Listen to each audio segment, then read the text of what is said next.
Hey, I'm Pam of Pam's Touch Organic Products, and I'm going to show you today how I do my version of the green smoothie.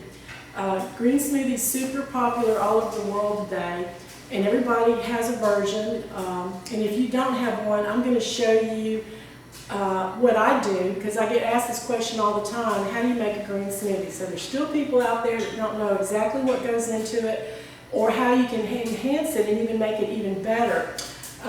One thing I would recommend you do is get this book called Green for Life by Victoria Butinko. Amazing book. I've read it many, many times. I recommend it to people all the time. And this will help you so much understand why greens are important and chlorophyll is important. I'm going to throw together a green smoothie today, and I'm just going to go through the steps of what I do to make it simple.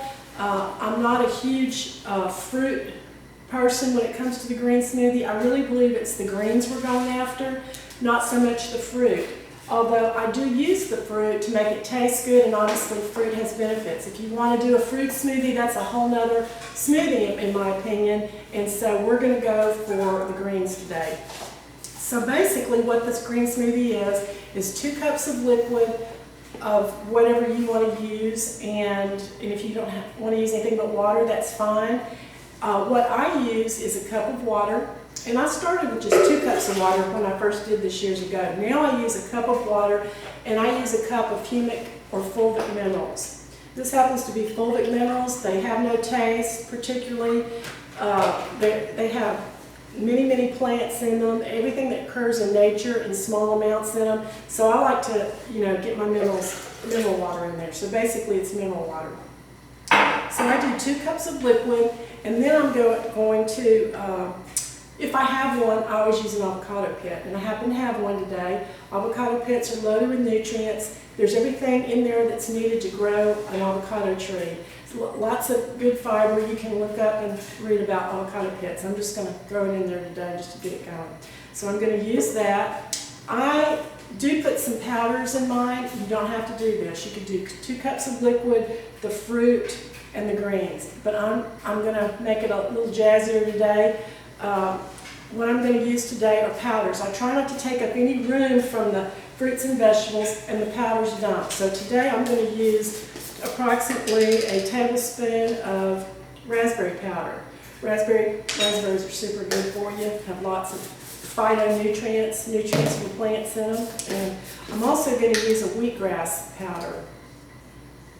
Lots of people like to grow their own wheatgrass. I used to do that. Don't have time for that anymore, so I'm going to just use the powder.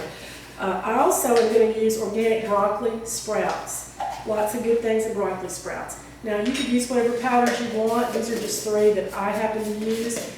I'm not going to put this in there today, but this is another excellent one called Super 30. It's 30 organic fermented different fruits and vegetables. Just showing it to you. I'm not going to put it in there today because I've got this other stuff.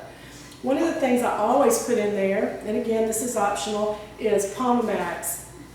Lots of people don't even know about this, but it's super concentrated pomegranate juice. It's no added sugars. It comes out of the Middle East, out of their excellent soils over there. And I just pour some in. I'm not big on measuring. I just pour some, approximately a tablespoon.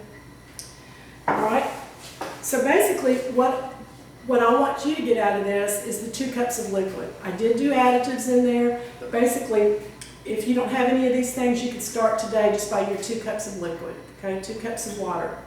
All right, next, and I do think this is pretty essential, either a lemon or a lime. I'm going to use a lime today because that's what I have, and just really chunked. Doesn't have to be cut up. I'm using a Vitamix blender, by the way, and of course it's very powerful, so you don't have to cut everything small. If you don't have this powerful of a blender, you're going to need to cut your lemon or lime up smaller so you don't tear up your blender. Next, I'm going to do an apple, and of course it is organic. And one thing I want to say about your fruit is and your vegetables, don't use anything tainted. Don't use anything black or gooey or bruised. If you've got a bruised spot, cut it off. Anything that doesn't look right, if it looks a little iffy on your greens, throw them in the compost. Don't put them in your smoothie. You're trying to put the highest quality in your body, not just trying to get it done. So if it's a little iffy, let it go out. I'll do without before I'll put something iffy or non-organic. I'll only use organic. I don't want chemicals in my body any more than I'm already getting. I don't need to add to it with fruits and vegetables. Trying to find my compost, there it is. Okay, so I'm going to just roughly chop my apple, because really this should be quick and easy. This should not be an ordeal for you. It all goes fast as it can. You've got other things to do. And I do use my seeds. I cut the very end of it off because that's where a mold will grow on an apple, but I do cut it off. I also spray my fruits and vegetables after I wash them in pure water. I also spray them with some colloidal silver just because I want to kill anything that's come off of anybody's hands. I'm trying to make this thing as clean as possible. Okay, now today I'm going to use spinach, and I've already washed it in purified water. I don't use chlorine in my water or fluoride. If that's all you have from your tap, that's all you can do. But you know, I think everybody ought to be shooting for some sort of filter at the sink where you can not use chloride or fluoride. And if there's any doubt in your mind about that, that's a whole other topic, and you can look that up. Next, I'm going to use, what I have today are lettuces. You can use romaines, you can use, this is a green leafy lettuce. Preferably, I like to grow my own, but I'm in between seasons. It's usually, I have something green in the garden that I can use or that I've grown. Right now, I'm actually between, so everybody gets in these situations. Use the best you can find, certainly organic, and remember this stuff has been sprayed in the store with chlorinated, fluoridated, toxic water. Be sure you clean it as best you can, even if you just pour distilled water over it to kind of wash it a little bit. So anyway, I'm going to cut the ends off because there's little brown ends on there that I don't really want anything brown going in. So now I'm going to stuff as much as I can in here. Like I said, you can use romaine, you can use leafy greens, you can use chard, you can use parsley. The list just goes on and on. Sometimes I make cilantro. Cilantro and lime actually taste really good together if you're one of those people who can tolerate cilantro. Some people hate the taste of cilantro.